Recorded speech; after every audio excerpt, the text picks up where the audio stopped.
From Hollywood, it's time now for Johnny Dollar. Bert Major, Johnny. Masters Insurance and Trust. Oh, hi, Bert. You know anything about spacemen? Never saw any, if that's what you mean. Neither have I. But I know somebody who thinks he's been contacted by them. Oh, sure. I have some whimsical friends, too. Not funny, Johnny. The company is betting $2 million that this man is either a liar or pulling one of the biggest hoaxes in history. $2 million? That's right. Conrad Billings. Ever hear of him? Billings, Texas Oil, one of the richest men in the country? Right.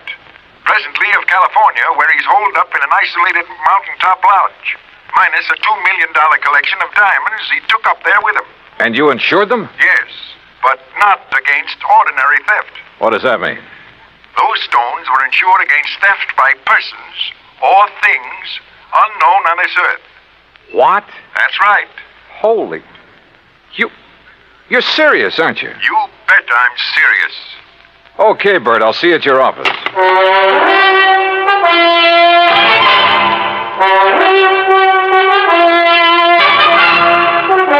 Bob Bailey, in the exciting adventures of the man with the action-packed expense account, America's fabulous freelance insurance investigator. Yours truly, Johnny Dollar. And now, Act One of yours truly, Johnny Dollar.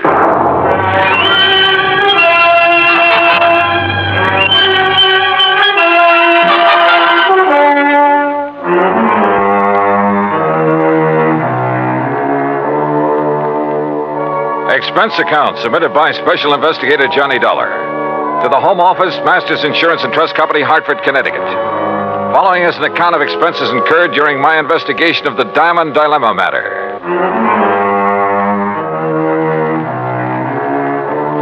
Expense account item 1, $3.20 for a taxi to the office of Bert Major. I've known Bert a long time, and he's been in and out of too many deals, big and little, to get excited over nothing. But he was excited now. This whole thing is incredible, Johnny. Fantastic. It's utterly impossible for $2 million worth of diamonds to simply vanish into thin air. So it's impossible. But it's happened. The police out there in California state positively that no man on earth could possibly have gotten to those stones. Then, Bertram, tell me all. All right. 2 weeks ago, Conrad Billings called me from his lodge up in Northern California. Said he wanted to insure the diamonds immediately. Over the phone? Over the phone. You're sure it was really he? I'm not that naive. I had the call traced. How come he called you? We've done some business with a wealthy friend of his in Dallas. Recommended. Uh-huh. And he had the stones with him there at the lodge? Yes. And, Johnny, it's one of the most isolated spots on Earth. You're sure he had them there? He loves diamonds, Johnny. Almost to the point of obsession. He plays with them like a kid plays with marbles. Lord knows he can afford to.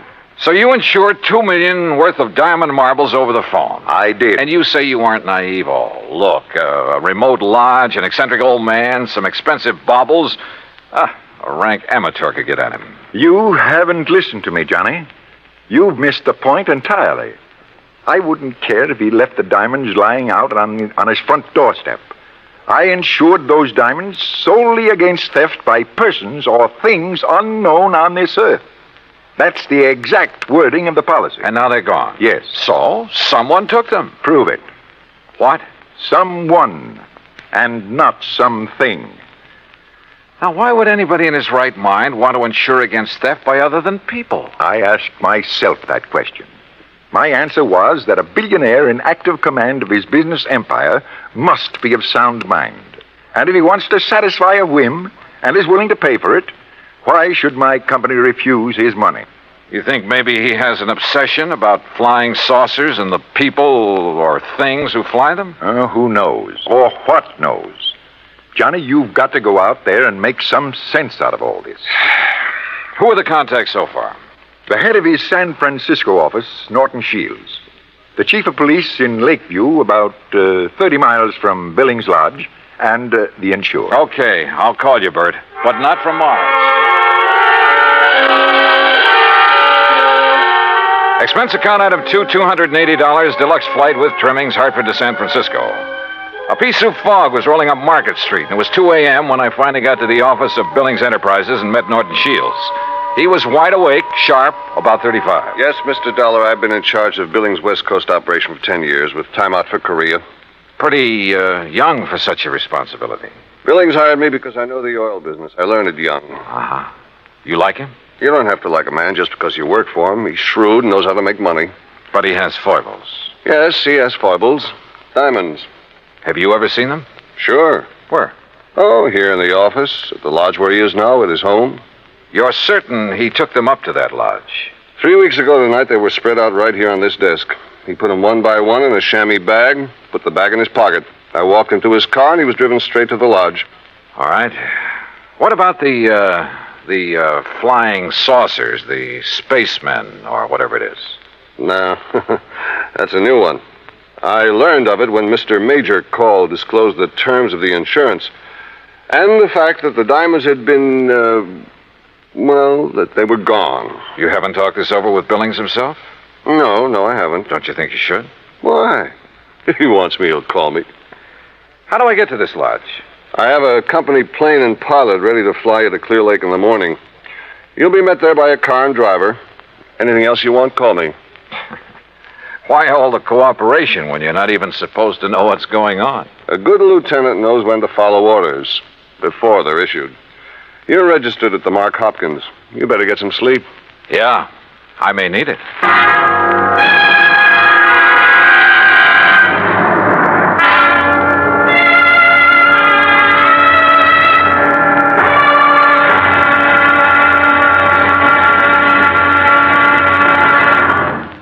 Act two of yours truly, Johnny Dollar, in a moment.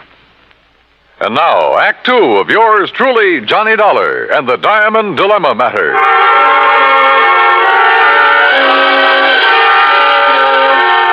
The company plane turned out to be a plush two-engine amphibian waiting for me at a private dock near the Golden Gate Bridge.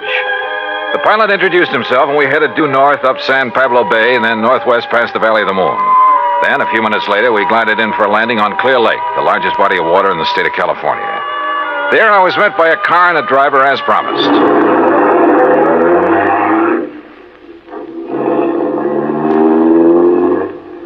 How far is it to Mr. Billings' lodge, driver? About 30 miles.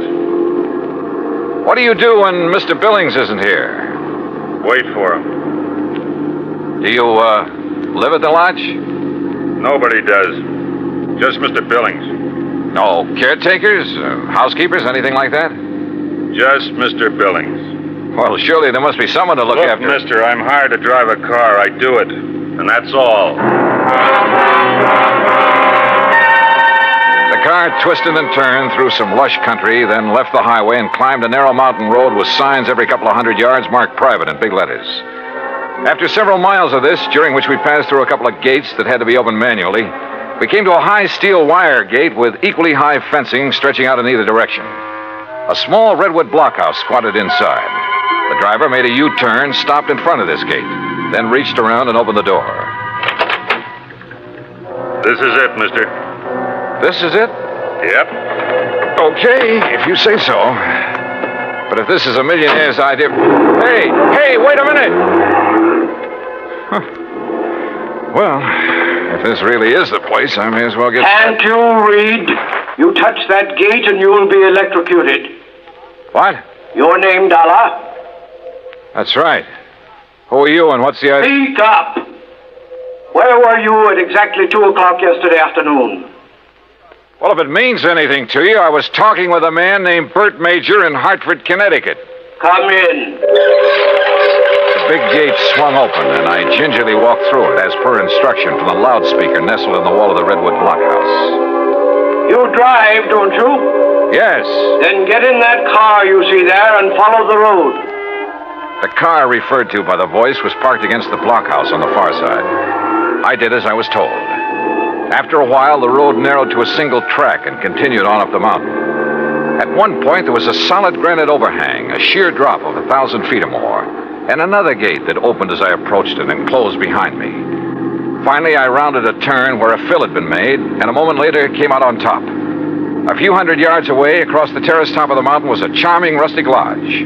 I drove over to it.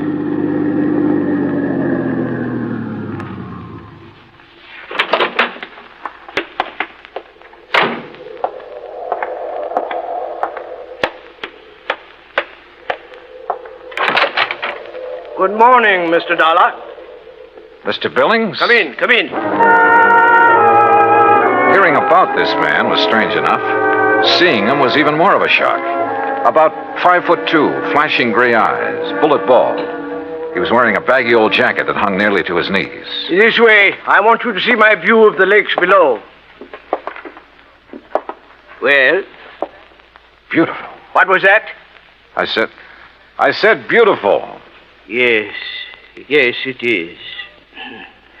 Now, Mr. Major has informed you of the insurance on my diamonds, which disappeared 2 nights ago. Yes, sir. He told me that... Speak up! He told me you insured $2 million worth of diamonds against theft by persons or things unknown on this earth. Exactly. And I wish to collect from your company on that basis. Well, Tell me, where did you keep them? Right here on this table in front of the window, right here. You mean to say you didn't lock up such valuable property? Mr. Dollar, let me show you something. Look here, on my control panel. Do you recall the series of gates you pass through after leaving the main road? Yeah, very well. Well, by means of my electronic devices, I followed your progress every inch of the way. Well, I'll be darned. I watched your arrival at the main gate on this video screen. Ingenious, eh? That's putting it mildly. What did you say? I say that's putting it mildly. Yes. As I'm sure you noticed, this mountaintop is completely encircled by a 12-foot electrified fence. Between it and the inner fence is a maze of photoelectric cells. This panel controls floodlights with which I can cover every inch of ground between the 2 fences. These viewers are geared to the floodlights. All of this equipment is automatically activated on contact.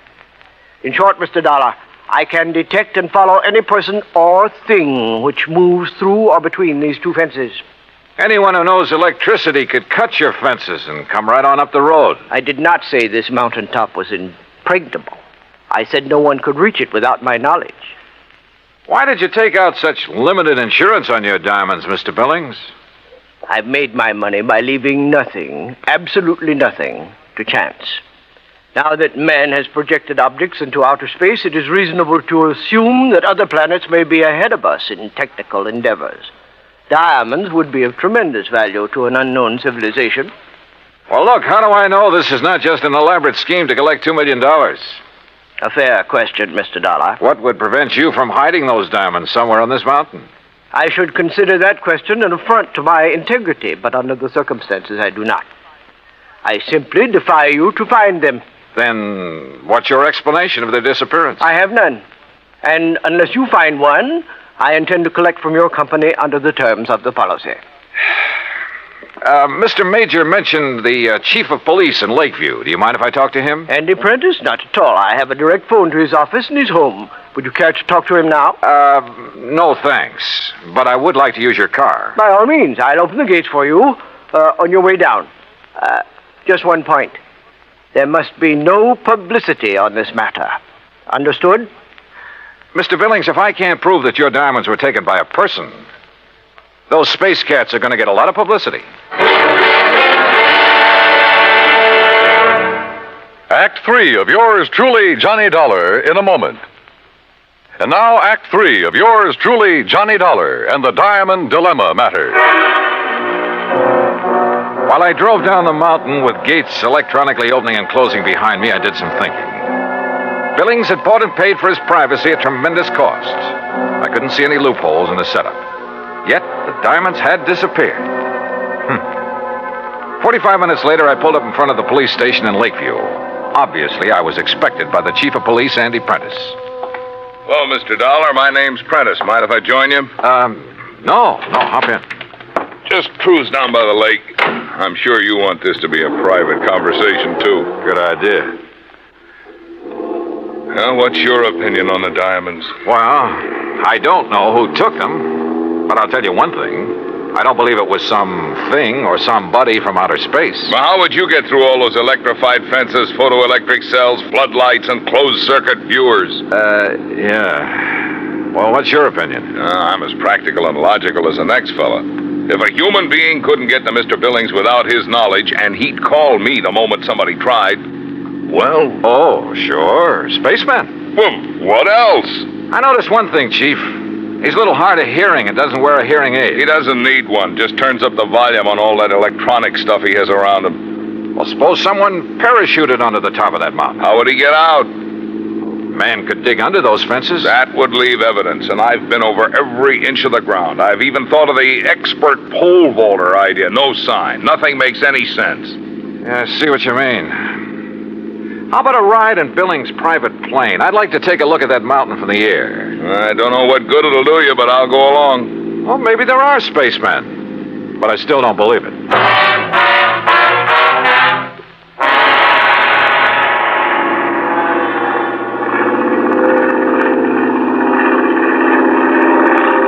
We're coming to it now. See the road winding up? And there's the lodge. Yeah. I asked the pilot to circle around the top as close as the air pockets will permit. Good. Chief, have the pilot drop down just below the top and steer a course between the two fences all the way around. Whatever you say. Oh, pilot! For the next few minutes, I studied the top of that mountain from all possible angles. The road leading up to it, the terraces, the lodge itself. Suddenly, an idea hit me. And a few minutes later, I left a somewhat puzzled chief of police at the landing dock on Clear Lake. An hour later, I was explaining who I was and what I wanted to do to a somewhat incredulous captain of police at San Francisco's International Airport. I finally convinced him I wasn't out of my mind, and he reluctantly agreed to cooperate. Then, about dusk, I found myself exactly where I wanted to be, on top of Billings Mountain, calmly walking toward the lodge.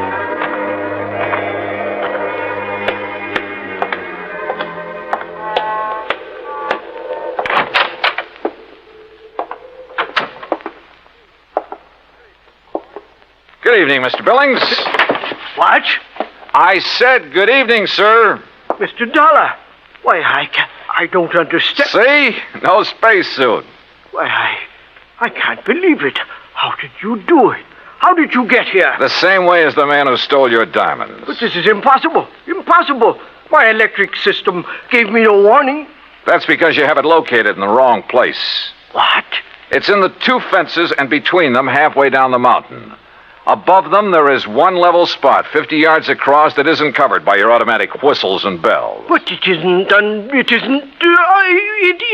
it's not necessary. Wrong. It's just big enough for a helicopter, which is waiting for me out there right now. A helicopter? You didn't see us because we came in and landed below your line of sight. You didn't hear us because you don't wear a hearing aid. I can't believe it. But you must be right. And you'll have to agree that your diamonds were not stolen by persons or things unknown on this earth. The terms of the policy. Of course, I disallow all claim, but Good. Now, it's none of my business, Mr. Billings, but was your San Francisco manager, Norton Shields, a pilot during the time he was in Korea? Why, yes, he flew rescue missions in a helicopter. Yeah. The company that insured your diamonds against ordinary theft might be interested to learn that. Good night, Mr. Billings. Yes. Good night, Mr. Dollar.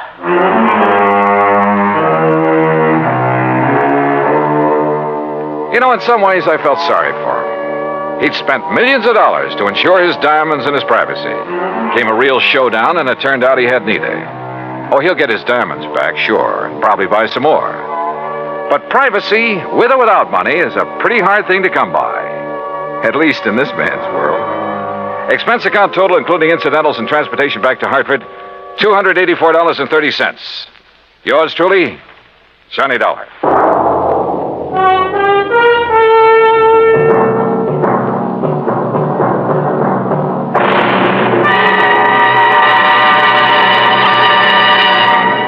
Our star will return in just a moment. Now, here is our star to tell you about next week's story. Next week, a moth, a tiny moth, solves a case involving our national security. Join us, won't you? Yours truly, Johnny Dollar.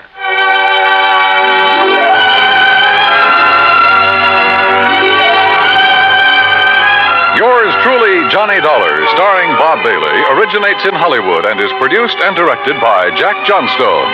Today's story was written by Alan Botzer. Heard in our cast were Edwin Jerome, Paul Dubois, Frank Gerstle, Junius Matthews, and Marvin Miller. Be sure to join us next week, same time and station, for another exciting story of yours truly, Johnny Dollar. This is Dan Cubberly speaking.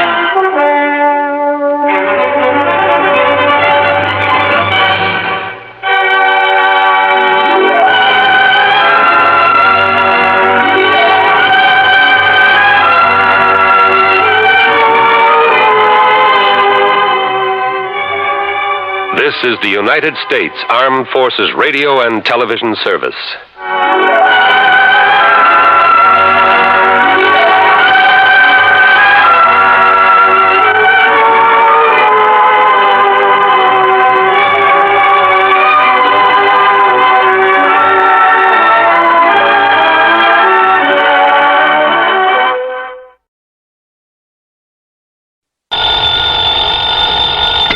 Johnny Dollar. Pat McCracken, Johnny, Universal Adjustment Bureau. Well, good for you, Pat. Just keep it up. Now, what's that mean? 2 assignments in 1 week? Fine. Oh, 1 week and 1 day. So I still like it. What goes this time? Johnny, how old are you? Just exactly 30. Huh? Why? Still young enough to remember how you felt and acted when you were a young punk, huh? Sure. But I hope you were a better sort than the one we have to deal with in this matter. And yet, on the other hand, well, you know the saying, it takes a crook to catch a crook. Huh? So maybe we'd be better off if you'd been an A number 1 delinquent when you were a pup. Do you mind telling me what you're yammering about? But I suppose you were a good boy. Well, I was no mama's boy, if that's what you mean. Oh, I mean no real trouble with the law. No stretch in a reform school, no hoodlum gang, no good contacts, experience, that sort of thing. Pat. Well, I guess not. It's kind of too bad, though. You mean if I had a nice black record, I'd be just right for this whatever you have in mind. And yet, on the other hand, Oh, Johnny... come on, Pat. Start making sense, will you? Well? Yes. All right. All right. Culpepper Walker, Mono Guarantee Insurance Company. Do you know him? In their office in Little Rock, yeah. Good. Fly on out and see him, will you, Johnny? Because of some trouble with some kid? That's right. Okay. Just a kid, Johnny. But if what Walker says about him is true, if you expect to get anywhere with this boy... Yeah? You'd better take along a pair of brass knuckles, a length of chain, maybe a switchblade knife. Oh, that kind, huh? That kind. A real bad one.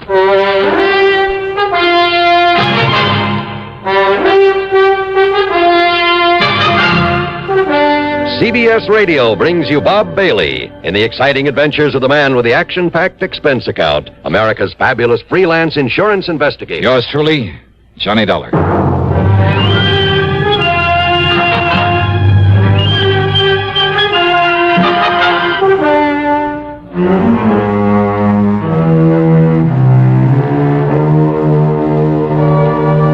Expense account submitted by Special Investigator Johnny Dollar to the Mono Guarantee Insurance Company, Little Rock office. Following is an account of expenses incurred during my investigation of the Bad One matter.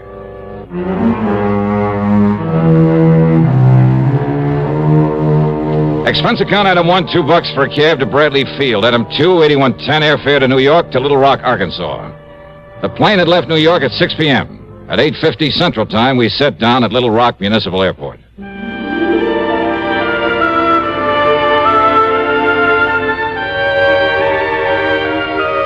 There have been a lot of changes since the year 1772 when a guy named Bernard de la Harpe stopped here and tagged the place after an outcropping of rock on the south bank of the Arkansas River. Yeah, it's an interesting town with its modern air-conditioned buildings of chrome and glass, its busy streets and busy people. And at the same time, its beautiful residential section, fine homes, plenty of trees and gardens and hedges and lawns that stay a lush green throughout the year. Not far away are well-cultivated farms and dense forests. And along the river, lots of rich bottomland, much of it loaded with cotton. Any kind of crime just doesn't seem right in this area. As soon as I got settled, I called Culpepper Walker, made a date with him, and then early the next morning met him at his office where he got down to business. No, Dollar, not right here in town, but in one of the outlying precincts, I guess you call it. Section they call Milltown. Oh, I see. And his name's Pete McGuire. Works in a cotton mill. He's 18, 19 years old. And he's the only one knows who killed Mr. Brierly. Brierly? Ambrose W. Brierly, client of ours. Insured for near $50,000. And his business partners in the mill are also clients. Very important ones. Mm-hmm. Well, what happened?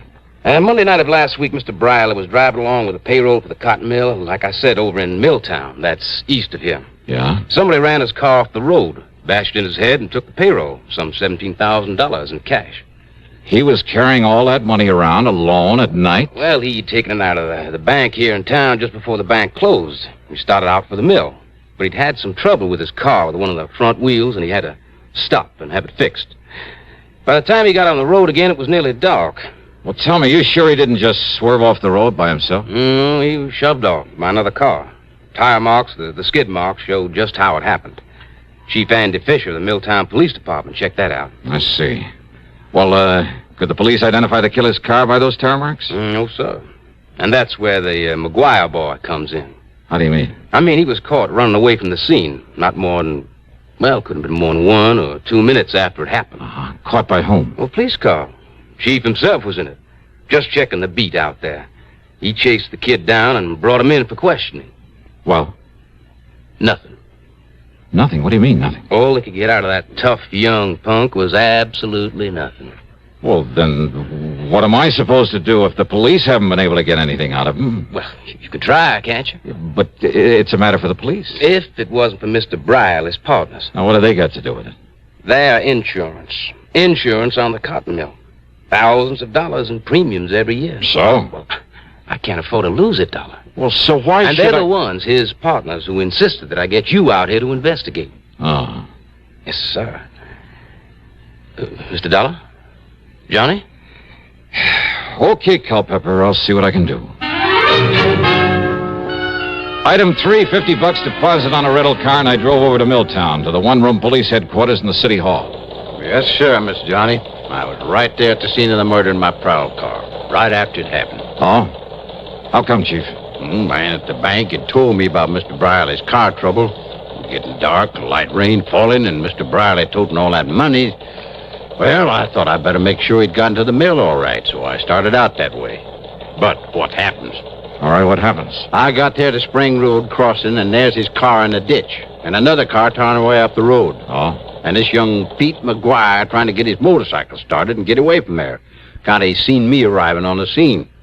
So when I found Mr. Briley's dying there in his car, I grabbed the kid. Yeah, if only I'd have had sense enough to follow up that other car. Now, you're sure this Pete McGuire didn't do it? Well, of course he said he didn't. And that was before he clammed up like now when he won't say anything. And he also asked me, didn't I see that other car that left a couple of minutes before I arrived? Well, Chief, that doesn't prove... And there was another thing, Miss Johnny. You could still see by the tracks how that other car had shoved old Mr. Briley's car off the road. Doc Hamper come along about that time, and he Could you read those tire marks? No, sir. But Doc and I could still read the tracks from that Pete McGuire cycle.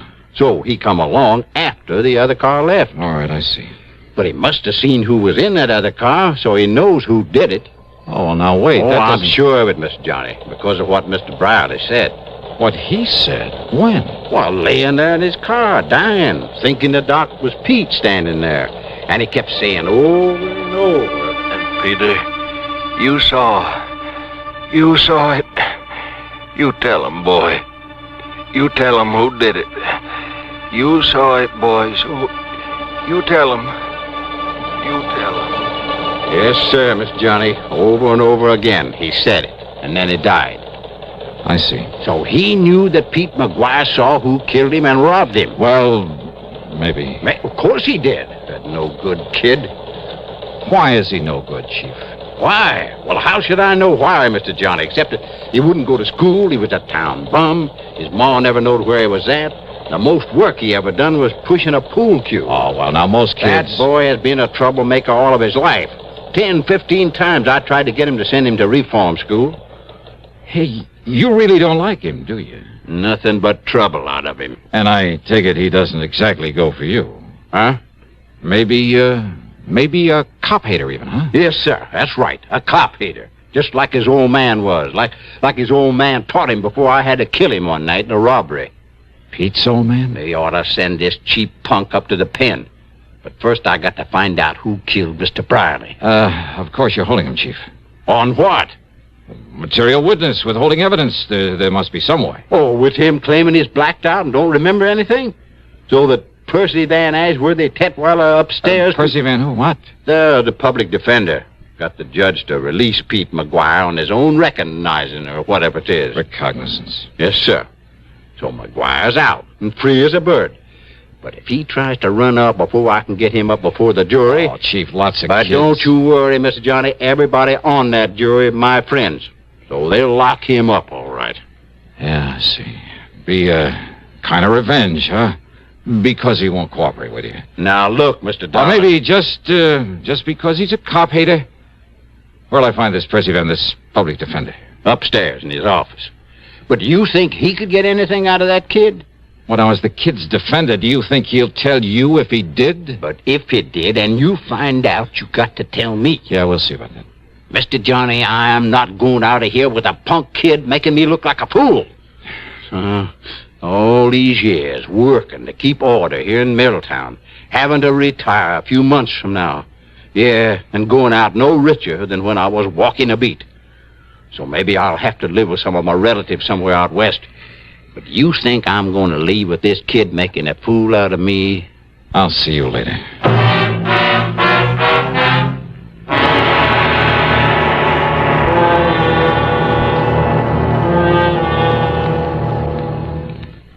To paraphrase Gilbert and Sullivan, an announcer's lot is not a happy one. Well, not always. Want to know why? Tell you why. Take this safe driving business. Do you have any idea how many times my confreres and I have begged on bended microphone to have begged people not to kill themselves on the highways? Now, once and for all, let's get together on this. Let's understand one another. Unless you want a pack of frustrated announcers on your conscience, slow down and curb highway carnage. If you don't care about yourself, at least have a little consideration for us. And now, Act 2 of yours truly, Johnny Dollar, and the Bad One Matter.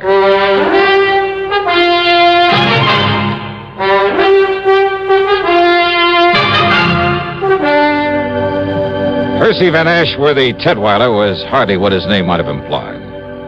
And, call me Tet, will you, Johnny?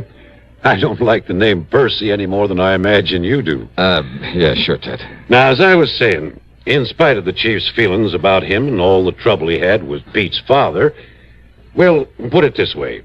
That poor ignorant kid has had the odds against him ever since the day he was born. His father was no good. So I understand. His mother was an alcoholic. And because he's always been a stupid little runt, the other kids always bullied him. Oh? Yes, and when they'd pull a job, none of them very serious, I'll grant you, they'd leave him behind, so that he'd be the one to get caught for their mischief and petty thieveries. He didn't dare peach on them, or they'd beat him up. And the chief never let up on him. So he's hated cops, hated anything that had to do with law and order. Which includes you. Yes, I'm afraid so, in spite of my attempts to get close to him. And even you haven't been able to get him to talk. I've tried everything, Johnny. From sugar-coated kindness to the worst threats I could think of. Everything short of Chief Fisher's heavy-handed methods. Oh? You mean the good old third degree, the rubber hose tactics and things like that? Well, of course, the chief denies it. Oh, sure he does. And don't forget, I'm the one who got the judge to let him out on his own recognizance. Why? In the hope he'd open up to me. But to Pete, I'm still the law. Just as much as Chief Fisher, Judge Thurber. Weren't you taking a big chance on his running away? But he hasn't. Yeah, I wonder why. Won't do any good to ask him. Believe me, won't do any good to ask him anything. Oh. Look out there, out the window. Here he comes now. Pete McGuire? Yes. Okay, give me a try. What? Yeah, look, don't tell him who I am, what I'm here for. Johnny, if I thought you could do any good... Believe me, I can... But don't you see, unless he talks, the jury, all of them friends of Chief Fisher, and if he tries to run... Now listen, I'm no friend of yours, see? Maybe I'm a troublemaker, a con artist. What? Yeah, you want me out of town. You threatened to have me locked up if I... Hey, wait, here he comes. But, Johnny, I'm afraid I don't... Yeah, okay, you just try and do it, see? I got a right to make a living, and unless you got some formal charge against me... All right now, Mr. Tetweiler. Pete, come in. Now listen, Tetweiler... You, sit down, Dollar. Sit down. Yeah, make me. If I have to, No, Pete. Pete, do you want to talk now? Yes, sir. Good. Yes, sir, I sure do. Well, if that's all you got to say to me... No, Dollar. Stay, I'm not through with you. That's what you think. Well, Pete, Public defender, huh? that's right. And that's why You're I tried all to... trying to trick me is all. What? So you got me out of the clink, huh? That's right. So's now you think I don't know I'm being followed all the time? By that chief of police or one of his men all the time wherever I go? And I think I know why, sir. But the chief promised me, Pete. Yeah, the chief promised you. You believe that dirty cop? I tell you, Mr. Tetweiler, you get him off my tail. Now, listen, Pete. And don't you see, if you just tell me what you know about the murder of old Mr. Brierly... Pete? Pete, please, boy. Pete, listen to me. If you're trying to protect someone by holding back... Did I say I was? I say I really know anything? Well, the chief says you do. Well? Oh, Pete, for the... Look, you're in trouble, boy. I'll get out of it my own way. No one's really proved you didn't kill him. So unless you tell me what you know... You just keep that cop off my tail. Hey, wait a minute, kid. Pete, come back here. See you later, Ted. No, Dollar, come back here. Drop it. Hey, wait a minute, kid. Hey, Pete, your name? What's it to you? So you don't like the cops either, huh? Either? Got a tail on you, huh? You want to learn how to shake a tail from an expert? Expert, huh? Yeah, that's right, me. He called you Dollar, huh? That's a good name. Sounds like money. Oh, yeah, baby, yeah. Maybe plenty of money. And maybe I can use some help in this burg, huh? Help in what? Why not? Just wait. Talk here in City Hall with the cops liable to show. Hey, you got a car? I got a cycle. All right, good. I got a car, a good one. So tell me where to meet you, huh? You don't care if the cops are following me, if they follow you too? You think I couldn't shake them? Maybe. All right, you head for wherever you want me to meet you, see? Now, and listen. if I spot somebody following, Pete, I'll shake them so easy. You sure of that? Sure, I'm sure. Then I'll meet you wherever you say, huh? Because if they find out where I'm hiding out, you sure you won't tell them? Look, I promise. I give you my word. Well? 7 Mile Road, out beyond Spring Road at the railroad crossing. Yeah. You better hide your car. There are lots of trees. Yeah. Now, you walk in the gully on this side of the tracks. Then you see a little tool shack on the side. I'll be there. Okay. I don't know how soon, Pete. If we're tailed, I may have to lead him away. But I'll see you, huh?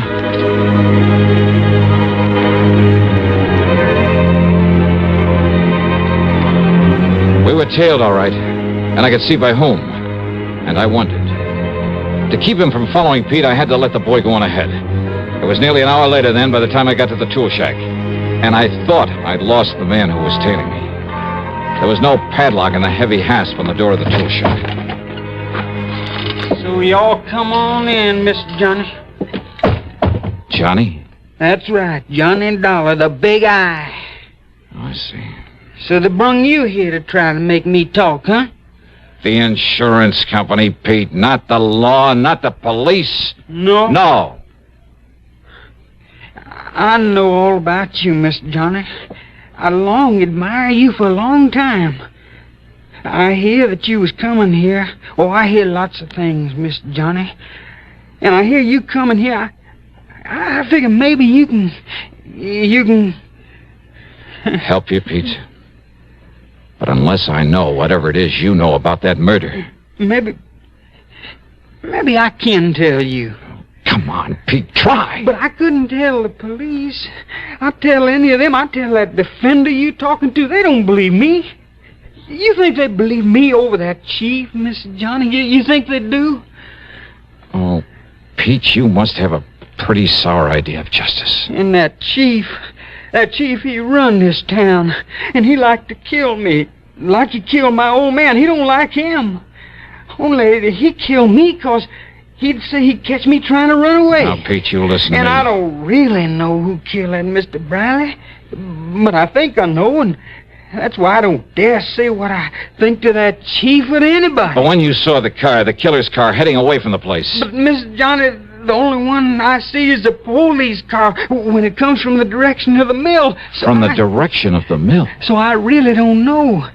But that chief say I do, and if I try and answer the questions... Oh, wait, the Pete. trick questions, like that chief trying to make me answer when he come there and see me there. Pete, listen. And I tell you, they only let me loose so they can make me try and run away. Then that chief, he can kill me, and nobody see it's wrong. Wait a minute. And he'd do it, too. And that's Chetweiler. why I gotta hide He away himself from said anybody. that. Yes, Dollar. The chief had me let him go in the hopes he'd have confidence in me. Talk to me. The chief had let him go. Sure. Maybe it was to get an excuse to kill him if he ran. And that other car, Pete saw no other car. So how would the chief know one had left the scene a couple of minutes before he got there? And there were other things. You think I'm gonna retire with this kid making a fool out of me? Pride of an old man who's been running the town. Yeah, and going away no richer than when I was walking a beat. Oh, but he'd be rich enough with that 17,000 payroll. Sure. And meantime, he knew that Pete McGuire, in his ignorance of justice and his fear, didn't dare to say what he suspected, didn't dare accuse this man he thought would kill him with impunity. Yeah, and that everyone connected with the law was against him. They're all against me, and so I want to live, Miss Johnny. I can't tell nobody, not even you. Yeah. Maybe you don't need to, Pete. And besides, I only think I know who killed Mr. Briley. Yeah. Well, I'm sure. As sure as I... Huh? Hey, Pete, that smell. Coal oil. Yeah, kerosene. Hey, look. Soaking in around this door. It's locked. Somebody's jammed something into that hasp out there. Mr. Johnny, fire! Now they're smoking this fire. You're right. Winds is locked in here. We'll be burned alive. Keep talking, Pete. You forgot the hinges are inside this door. What's it? Keep talking while I pull the pins out of those things. We're dying here. We're going to be cooked alive in here, Mr. Johnny. Here's one. We're going to burn up in here, Here's the Mr. other. Johnny. We're going to be cooked alive. Come on, Pete. Come on. Mr. Johnny, we're going to die. All right, Chief. Dollar? Yeah, that's right. I see the shack on fire. Yeah, well, you set this fire. There's further cover-up for having killed Mr. Brierly. This boy told you that. I'll kill him, too. Oh, no, you won't, Chief. Put away that gun. I'll kill you, too. Oh, no. Chief! You miss you, Pete? I'm all right, sir. Oh, So you killed old man Brierly. Mr. Dollar. And if this boy did know. But until you were sure he did, and you kept him too scared to talk. All right, Chief, you want to write and sign a confession? But if my people found out I Or did... shall I use this gun of yours on you? No, please. Be justice, though, wouldn't it? Well, No. Oh, yes, sir. I'll sign the confession. okay, then. Up on your feet. Up on your feet!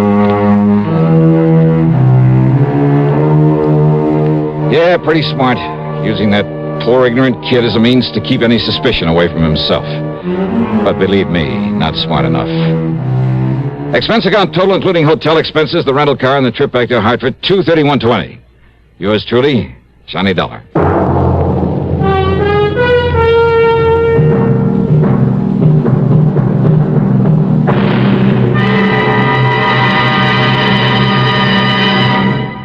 Catching a cold? Well, I guess most everyone knows that the smart thing to do when you feel a cold coming on is to get plenty of rest. But there are some days when no matter how miserable you feel, you just can't stay in bed. And if tomorrow is one of those big days and your cold is complicated by constipation, well, that's when you'll appreciate X-Lax most. You see, X-Lax has the qualities doctors consider most important in a laxative. It's gentle, effective, and close to natural acting. Taken at bedtime, X-Lax won't disturb sleep. It works effectively, overnight, to help you toward your normal regularity. And X-Lax is so close to natural acting, there's no upset or discomfort. So gentle, it's even recommended for children. So, if tomorrow's a big day for you, if you have a cold and need a laxative too, take X-Lax, a laxative with the qualities a doctor would recommend. X-Lax. Now, here is our star to tell you about next week's story. Next week, the double deal matter. And I give you one guess about who comes out at the short end of it. Join us, won't you? Yours truly, Johnny Dollar.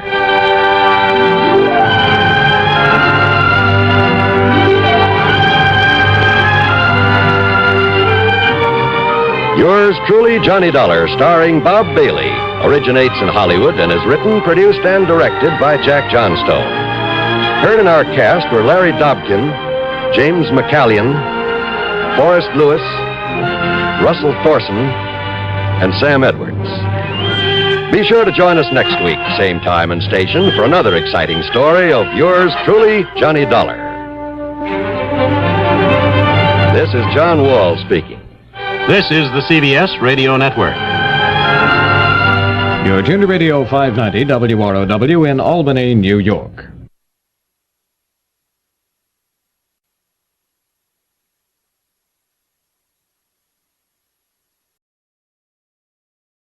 From Hollywood, it's time now for Edmund O'Brien as Johnny Dollar. Mrs. French speaking. Who is this? Oh, I'm sorry for my explosive greeting, Mrs. French. It's a habit I've gotten into. This is Mr. Dollar from the insurance company. Oh, yes, I received the message that you'd called. But I don't think I understand you're coming to Chicago. Well, I guess they haven't got around to writing you about it. They sent me here to talk to you about your son. I see.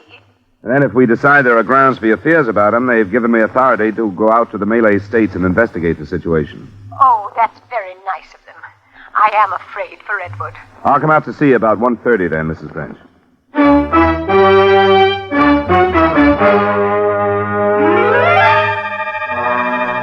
Edmund O'Brien in a transcribed adventure of the man with the action-packed expense account. America's fabulous freelance insurance investigator. Yours truly, Johnny Dollar.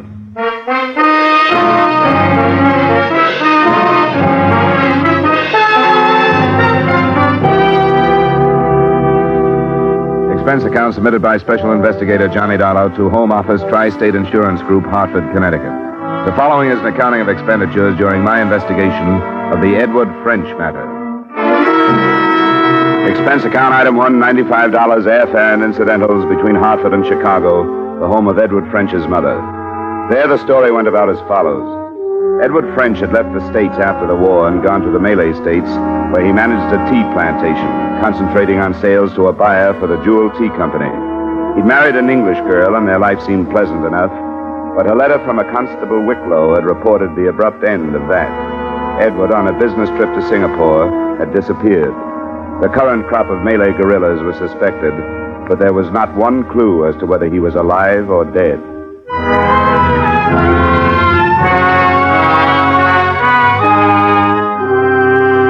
Expense account item 3, $1,283 airfare to Singapore. It was almost a week later that I jostled my way through the crowded streets to the office of the Jewel Tea buyer, Mr. Neeps. You know, it's odd, Mr. Dollar. You won't believe this, but I was thinking of Ed just as you walked through that door. You knew about the disappearance? Oh, yes. Constable from Raub sent word down a week after he'd been here. Oh, Mr. French did come here after he left his plantation. Yes, we finished our business in the afternoon and went to dinner at the club that night. He left the following morning. Did you hear from him the following morning? Well, no, but I knew that was his plan. Actually, I wasn't worried about him even after I heard about it. Ed's, not peculiar, I guess, but strong-willed. If 50 men told him not to swim across a river, he'd do it just to please himself. You get to expect the unexpected from him. I don't know if I make myself clear. I think I understand. Selfish may be a better word. What I mean is that it would be like Ed to suddenly leave for some place without bothering to tell anyone. Not even his wife? Well, first of all, not his wife. Now, don't misunderstand. I like Ed, but I can't help disapproving of some of the things, like the way he treats Catherine. But none of my business. I like him in spite of those things. I think Ed will show up when he gets ready to and laugh at the trouble he's caused. You don't put any stock in the idea that the guerrillas might have got him, huh? Bandits, I understand you call them? Yes. Well, of course, there's always that possibility. A planter is killed now and then, but I'd expect Ed to be the last one. If he just took off someplace as you suspect, would you have an idea where he'd go? No, I'm afraid I wouldn't. It's a big world, you know. Yeah. How do I get to Raub?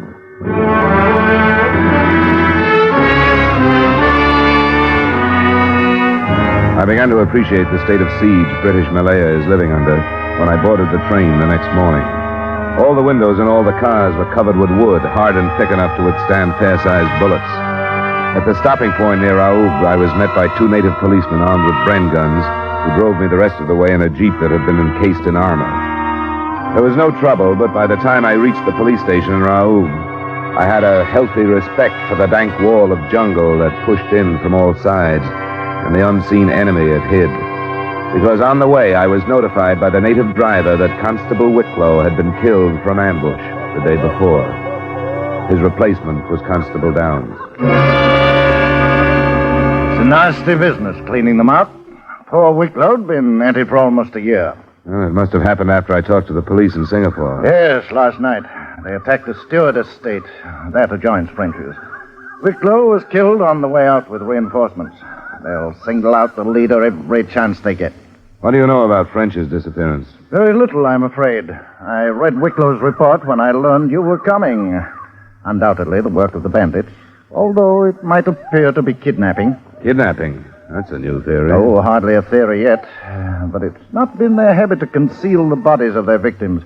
This is the first case on record where a vehicle has been taken. I didn't know about that either. That's what Wicklow's report said. That's all I know about it. Constable, I want to go out and talk with his wife. How do you... take the Jeep by all means. It's rather late in the afternoon to start out. If you can't be sure of getting back here before dark, well, there's hardly any possibility that you'll take a chance. The native boys simply won't start back. They'll stay behind the barricade there for the night, and so will you.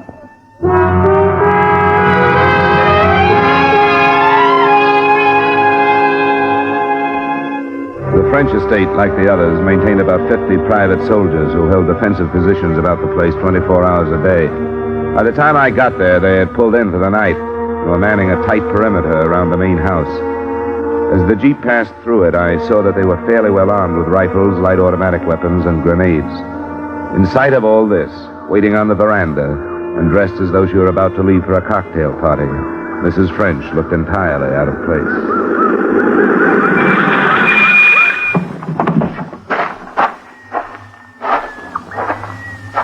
Mrs. French? Yes? Oh, didn't Constable Downs telephone about my coming? He said he would. Constable Downs? I'm afraid he wasn't able to. Our telephone wires have been out. Oh. Well, my name is Dollar, Mrs. French. How do you do? I'm here from the States to investigate the disappearance of your husband. The United States? I don't understand. I was sent by the insurance company that carries the policy on his life. It's quite a big policy, you know. Yes. Please sit down. Thank you. Mr. Dollar, you must understand what our fears are. That Edward has been killed by the bandits. There's no proof of that yet. As a matter of fact, Constable Downs seems to think there's a fair possibility that he hasn't been. What did he say? That they never bother to hide anyone they've killed, and your husband's body hasn't been found. Also that they never steal cars, and your husband's car hasn't been found. I haven't dared to hope. What does he think it means? I don't think he's sure, but he mentioned kidnapping. I didn't know until I talked to him that your husband had been in his car when he disappeared. Does that mean that he drove to Singapore? Yes, he always drove. Through more than 200 miles of jungle during an emergency like this? Why would he do that? Because everybody told him that he shouldn't. My husband was like that. You're convinced that he's dead, aren't you? Well, I haven't dared to hope. I've thought the worst so that it... Mrs. French. Where did it come from? It's hard to tell. That way, I thought. You'd better sit down, Mrs. French. Come on. Come on, sit down.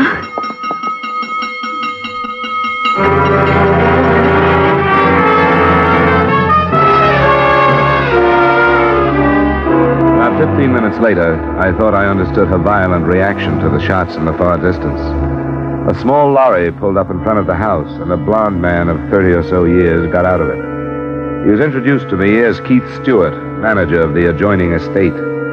From one brief look that passed between Mrs. French and him, I thought I understood who she had been afraid for. Well, I dare say that nobody would travel all the way out here if I caught it. You Americans are a surprising lot. Yes, I suppose so. And by the way, I very nearly did catch it. We heard the shooting. How many were there, Keith? Hard to tell. As usual, I could scarcely see the beggars. But their number's not as important as the fact that they're still in the vicinity after last night. I'm afraid we shall have to expect another raid tonight. The telephone lines have been cut. Yes, I rather thought they had. I tried to call. That's why I popped over. I think we can expect them here tonight. Is that your Jeep, Mr. Dollar? Constable Downs let me use it. I wouldn't try to return to Raoub until morning if I were you.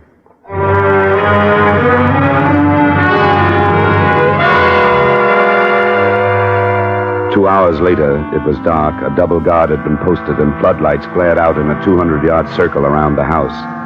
There was a rather strange supper shared by Mrs. French, Keith Stewart, and myself. The association between the two was obvious to me by the time coffee was served, and the rest of it came out later that night.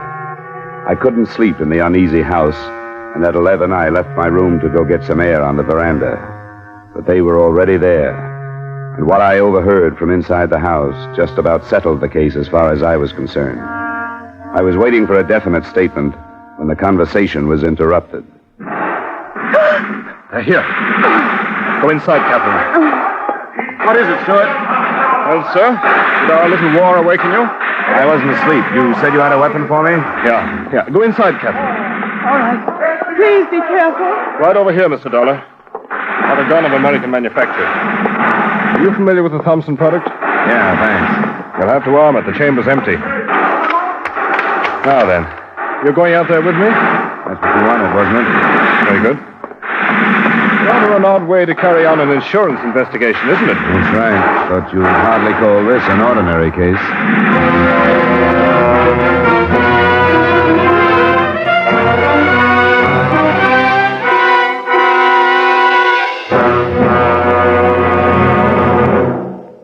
We'll return you to the second act of Yours Truly, Johnny Dollar, in just a moment.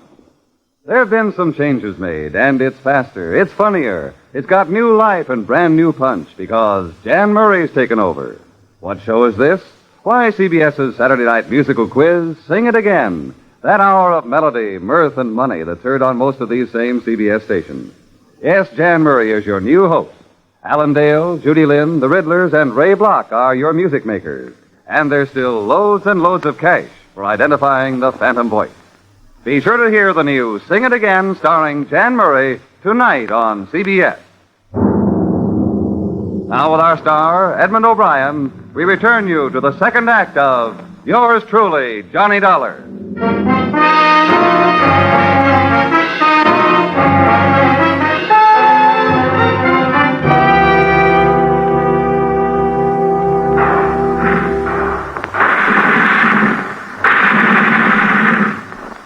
Converge your fire! Converge! Blast to keep that lane covered! We've other guns to look about for targets. There's a movement to the left, Stewart. Good man, two of them. Take them if you like. There's 100 of them. The main force all right. Swing your fire! You there! Concentrate on their rear. You two, Dollar. Straighten them out! We'll be in the enfilade position.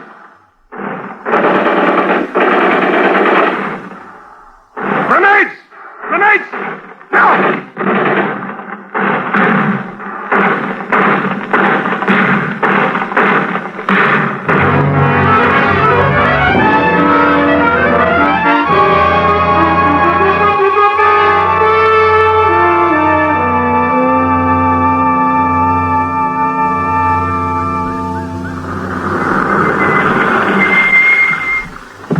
Thanks, man.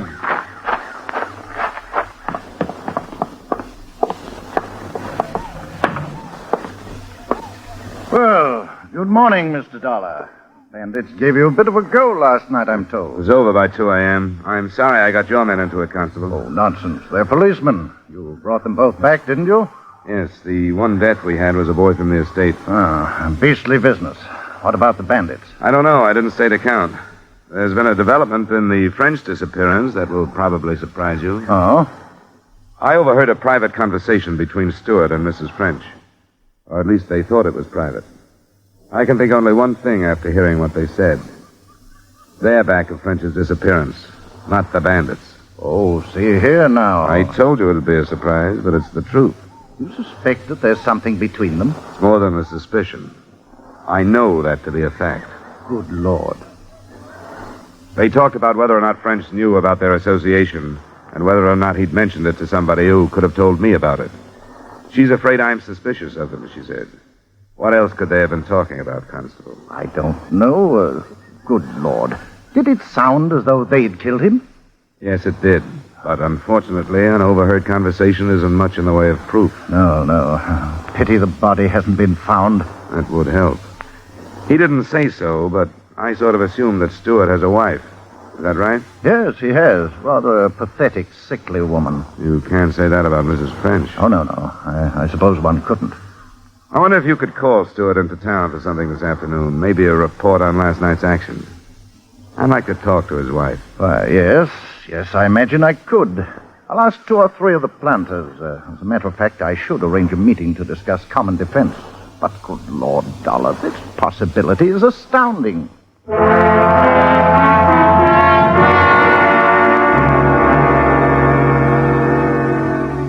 was almost too hot to move when Constable Downs opened his meeting, but I jeeped to the Stewart estate and was admitted to the room where Mrs. Stewart was resting. A pale, fever-ridden woman. Mr. Dollar, you've traveled a great distance in order to ask questions. I find rather strange your hesitancy now that you are here. There are some questions that are particularly hard to ask. They're about your husband, Mrs. Stewart. Yes?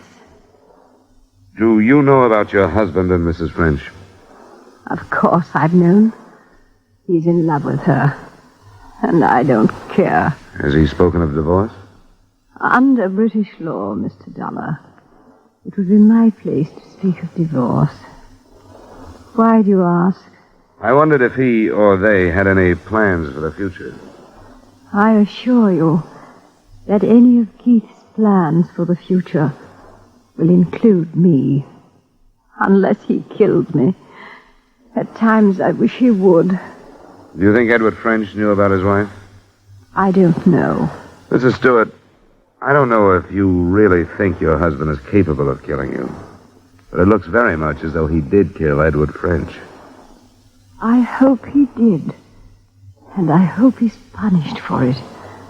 Can you think of anything that might help me prove that he did? No.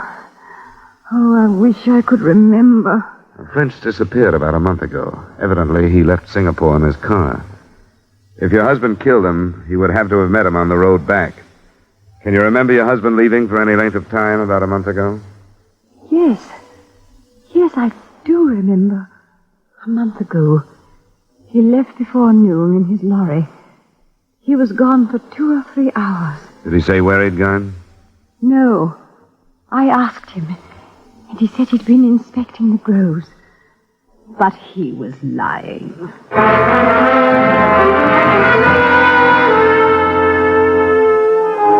It was hard to know whether she was speaking the truth or what was manufactured by her hate for her husband.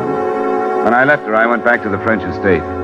Mrs. French was reportedly too ill from the previous night's excitement to see me at the moment, and I was told to wait. I waited until an hour before dark and then was faced not by the lady of the estate, but by Keith Stewart.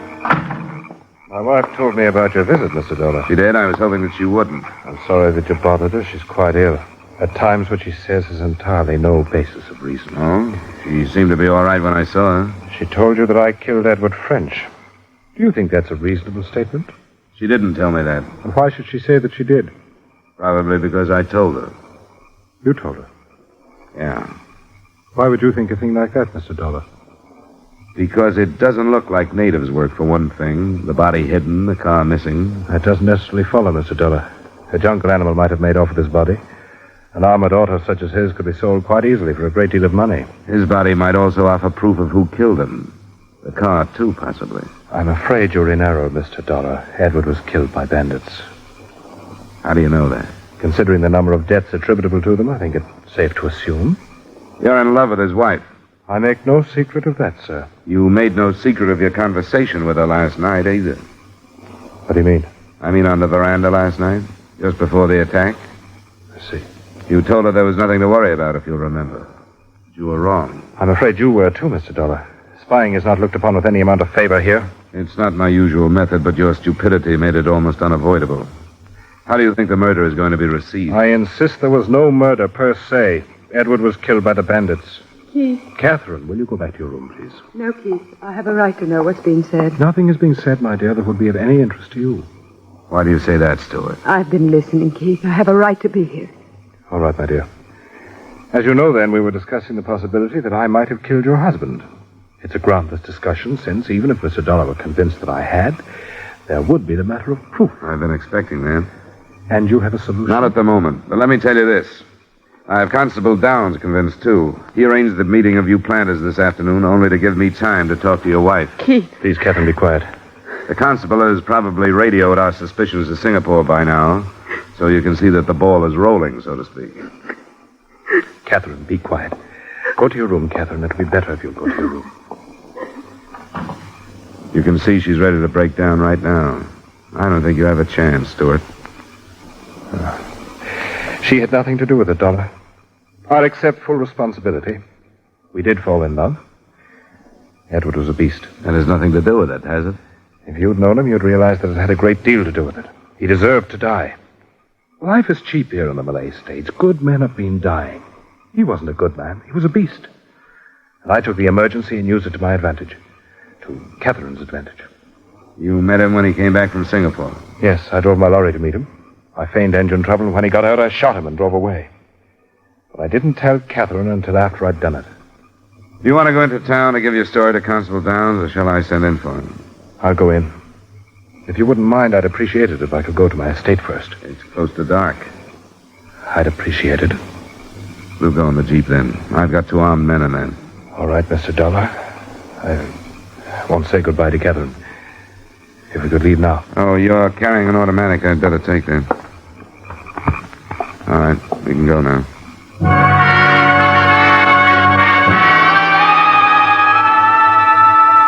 It was too close to dark when we swung into the last mile of his estate. The jungle seemed to press in closer than ever. The orange sun had sunk below the trees by the time we reached the house. The guard was set, and I wondered if I had spent another night with a Thompson in my hand. We walked into the house, and there faced a man I didn't recognize until Stewart screamed his name. French! French? But how? An emaciated Edward French, a scarecrow, half alive, and holding a pistol in his hand. French? Edward? Yes, Keith. No, Edward, no! You are Edward French? Yes, I'm Edward French. I'm still alive. I stayed alive so I could come back and face the man who thought he'd killed me. How is Catherine? Edward. Is she happy thinking I'm dead? She should have known that I wouldn't die. I didn't die, Keith. Keith was going in to give himself up, French. You won't have to now. Oh, wait a minute. Let things go the way they're going. I know how things are going. I don't know you, but don't try to stop me. Edward. Look, Edward, there's nothing I can say. Nothing I can say, but Edward, there must be something.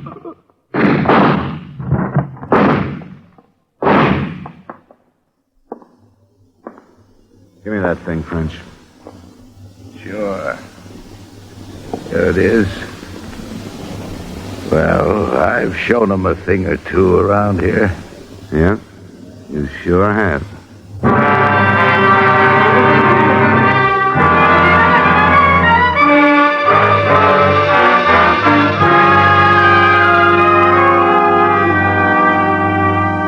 Expense account item 4, same as items 1 and 3, transportation back to the States in Hartford.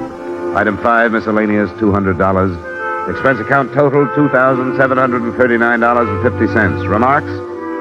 The story of French being left for dead and driving to a settlement hospital is too long to cover here. But he did, without letting anybody know who he was. The last I saw of him, he was being booked for murder himself. I had no idea that a cup of tea might have all this background. But I was there. Yours truly, Johnny Dollar.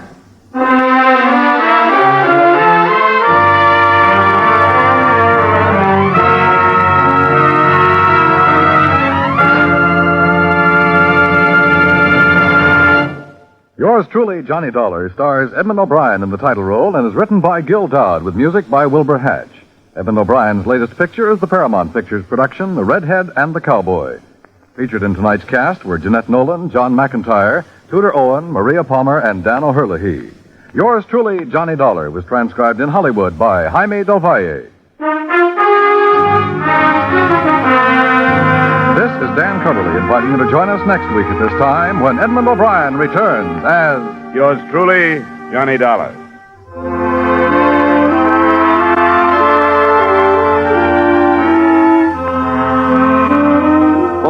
adventure and mystery tonight, CBS brings you Hopalong Cassidy, Gangbusters, and Broadway is My Beat on most of these same CBS stations.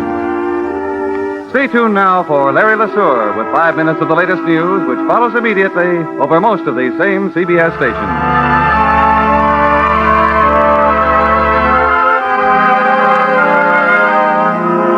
This is CBS, where you laugh at Jack Benny every Sunday night, the Columbia Broadcasting System.